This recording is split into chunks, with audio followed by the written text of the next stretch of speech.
সবাইকে স্বাগত। দীপ্ত সংবাদের সাথে রয়েছে দোলা ডলরেস। টানা বৃষ্টি ও জলাবদ্ধতার মধ্যে সোমবার এইচএসসি পরীক্ষা নেওয়ার প্রতিবাদে শিক্ষামন্ত্রী আনম ও এহসানুল হক মিলনের পদত্যাগ দাবি করেছেন একদল শিক্ষার্থী। আজ বেলা 11টার দিকে রাজধানীর সায়েন্স ল্যাব মোড় ও উত্তরায় সড়ক অবরোধ করে বিক্ষোভ করেন তারা।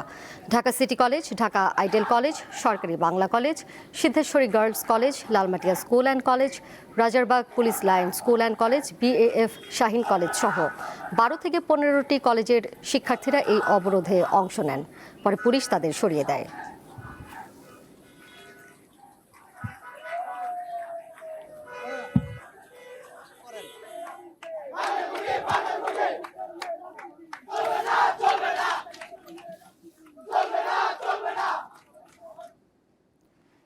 এদিকে বগুড়ায় শিক্ষামন্ত্রীর পদত্যাগ দাবিতে আজ সড়ক অবরোধ ও বিক্ষোভ করেছেন শিক্ষার্থীরা।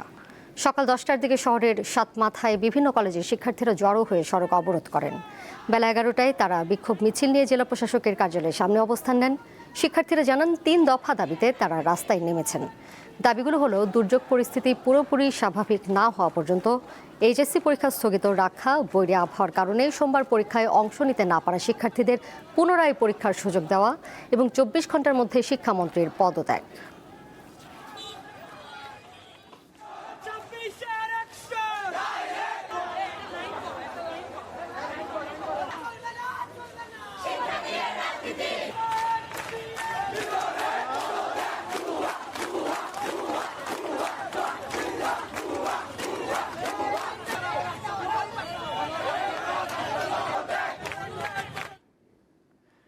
প্রধানমন্ত্রী তারেক রহমান বলেছেন, মেধাবী উদ্যোক্তাদের সহযোগিতা করতে সরকার প্রস্তুত। সকালে ঢাকা বিশ্ববিদ্যালয়ের নবাব আলী চৌধুরী সিনেট ভবনে তারুণ্য, স্টার্টআপ ও সম্ভাবনার বাংলাদেশ শিরোনামে অনুষ্ঠানের উদ্বোধনীতে এসব কথা বলেন প্রধানমন্ত্রী। তিনি বলেন, একজন স্টার্টআপ উদ্যোক্তাকে 5 লাখ টাকা থেকে 5 কোটি টাকা পর্যন্ত সহযোগিতা করার চেষ্টা করবে সরকার। উদ্যোক্তা হয়ে দেশকে এগিয়ে নেওয়ার আহ্বান জানান প্রধানমন্ত্রী তারেক রহমান।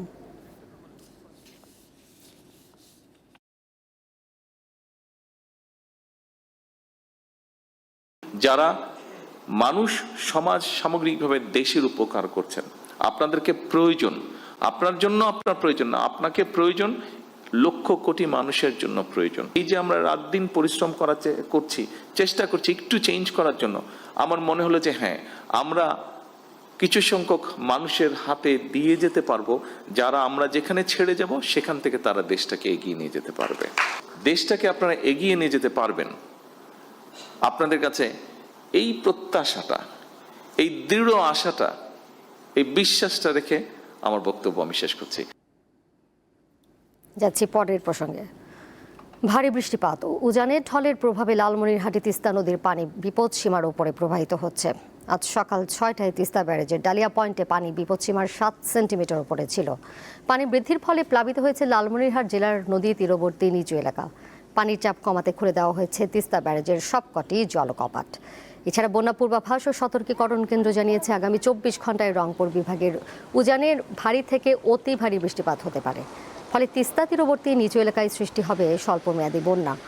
এদিকে ভারী বর্ষণ আর উজান থেকে নেমে আসা ঢলের কারণে নওগাঁর প্রধান 2টি নদীর পানি বৃদ্ধি পাচ্ছে। কুড়িগ্রামেও নদ নদীর পানি বৃদ্ধি পাচ্ছে। কাউনিয়া পয়েন্টে তিস্তার পানি বেড়ে বিপদসীমার 13 সেন্টিমিটার নিচ দিয়ে প্রবাহিত হচ্ছে। তলিয়ে গেছে নদী সংলগ্ন চর ও নিচু এলাকার রাস্তাঘাট, বসতবাড়ি, ফসলি জমি।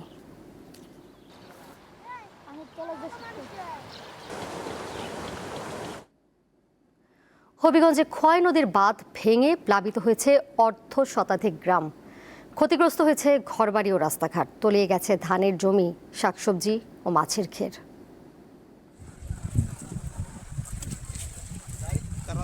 হবিগঞ্জ সদর উপজেলার লস্করপুর ইউনিয়নের কালীগঞ্জের খোয়াই নদীর এই বাঁধ ভেঙে প্রায় অর্ধশতাধিক গ্রাম প্লাবিত হয়। গত 3 দিন ধরে সাধারণ মানুষ ভোগান্তি পোহাচ্ছেন। বন্যার পানিতে তলিয়ে গেছে অর্ধ লক্ষাধিক মানুষের ঘরবাড়ি। বিশেষ করে যত দিন অতিবাহিত হচ্ছে, ক্ষতির পরিমাণ ততই বাড়ছে। আমার ঘর পান্নে গঙ্গার ভাঙ্গা দিছে, ভাঙ্গায় আমার ঘর ফিরে দিছে গিয়া, মালচা বানা কিছু পার করছে, কিছু রয়েছে। নিজেরও 4-5টা ভিজে গেছিল, কিছু দিন ভিনুইটা করছি, যেটা সব তা বুঝে গেছে ভাই। বাঙ্গা হাওনটা ওই বালো বেসনে দেয়া, ওই বাঙ্গাটা হইছে। প্রায় 47 বছরের জীবনে এই ধরনের পানি আমি দেখি নাই, এত পানির এত স্রোত এবং মানুষের ঘরের ভিতরে পানি উঠিয়া মানুষের যে কাঁচা ঘরগুলি ছিল এই কাঁচা ঘরগুলি বাইকে গেছে। ঘরের ভিতরে ঢুকতে পারি না, পানি গলা পানি। এখন আমি বেড়া দিয়ে দিতাম তফিক আল্লাহ আমার দিছেন না, 2টা মেয়ে লই আমি অসহায়। খোয়াই বাঁধ নির্মাণের মেরামতের উদ্যোগের কথা জানালেও 4 দিন অতিবাহিত হলো এখন পর্যন্ত পানি উন্নয়ন বোর্ড কোনো কার্যকর পদক্ষেপ গ্রহণ করছে না। সংশ্লিষ্ট কর্তৃপক্ষরা আমাদের জানিয়েছেন হবিগঞ্জ সদর উপজেলার লস্করপুর ইউনিয়নে বন্যার দুর্গতদের প্রায় 20 কোটি টাকার ক্ষয়ক্ষতি হয়েছে। বন্যার পানিতে ভেসে গেছে মাছের ঘের, শাকসবজি, আউশ ধানের জমি এবং বাড়িঘর বিলীন হয়েছে। এতে করে সাধারণ মানুষ অনেকটাই দুশ্চিন্তায় পড়েছেন। কিভাবে ক্ষতি পুষিয়ে উঠবেন এ নিয়ে তাদের মাথায় এখন চিন্তার বাজ। ক্ষতি পুষিয়ে উঠতে সরকারি সহযোগিতা চেয়েছেন বন্যা দুর্গতরা। আকলাস আহমেদ প্রিয়, দীপ্ত সংবাদ, হবিগঞ্জ। আন্তর্জাতিক প্রসঙ্গ। যুক্তরাষ্ট্রের সঙ্গে সাম্প্রতিক সংঘাতের জেরে হরমুজ প্রণালীতে ইরানের ওপর আবারও অবরোধ কার্যকরের ঘোষণা দিয়েছেন যুক্তরাষ্ট্রের প্রেসিডেন্ট ডোনাল্ড ট্রাম্প। পাশাপাশি এই পথে মালবাহী জাহাজের উপর শতকরা 20% হারে টোল আদায়ের পরিকল্পনা করছেন তিনি। সোমবার নিজের সামাজিক যোগাযোগ মাধ্যম ট্রুথ সোশ্যালে দেওয়া এক পোস্টে এসব কথা জানান ট্রাম্প। তিনি বলেন, হরমুজ প্রণালীর অভিভাবক হিসেবে পরিচিত হবে যুক্তরাষ্ট্র। এই পথের নিরাপত্তা নিশ্চিতে যে ব্যয় হবে তা জাহাজগুলো থেকে আদায় করা হবে। এই ঘোষণা প্রত্যাখ্যান করে ইরানের বিপ্লবী গার্ড বাহিনী IRGC জানিয়েছে, হরমুজে অব্যাহত হস্তক্ষেপ বিশ্বের তেল ও গ্যাস খাতে বড় ধরনের বিপর্যয় ডেকে আনবে। এদিকে ইরানের কিশদ্বীপ, কেশম দ্বীপ, বুশের ও বন্দর আব্বাসে হামলা চালিয়েছে যুক্তরাষ্ট্র। জবাবে কাতার, কুয়েত ও বাহরাইনে যুক্তরাষ্ট্রের সামরিক স্থাপনায় হামলা চালিয়েছে ইরান। এছাড়া হরমুজ প্রণালীতে সংযুক্ত আরব আমিরাতের 2টি ট্যাঙ্কারে IRGCর হামলায় একজন নিহত হয়েছেন।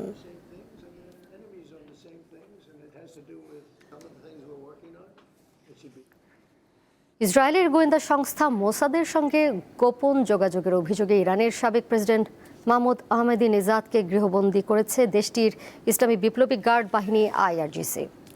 ইরানের 4জন জ্যেষ্ঠ কর্মকর্তার বরাতে এই খবর দিয়েছে যুক্তরাষ্ট্রের গণমাধ্যম নিউ ইয়র্ক টাইমস। প্রতিবেদনে বলা হয়েছে, আহমেদিনেজাদের সঙ্গে ইসরায়েলের সম্পৃক্ততার উল্লেখযোগ্য প্রমাণ পেয়েছে IRGCর গোয়েন্দারা। এ কারণেই তাকে গৃহবন্দী করা হয়েছে। ইসরায়েল বছরের পর বছর আহমেদিনেজাদকে গোয়েন্দা তথ্য সংগ্রহের মাধ্যম হিসেবে ব্যবহার করেছে বলেও দাবি করে বিপ্লবী গার্ড বাহিনী। এ বিষয়ে মোসাদের পক্ষ থেকে কোনো মন্তব্য করা হয়নি।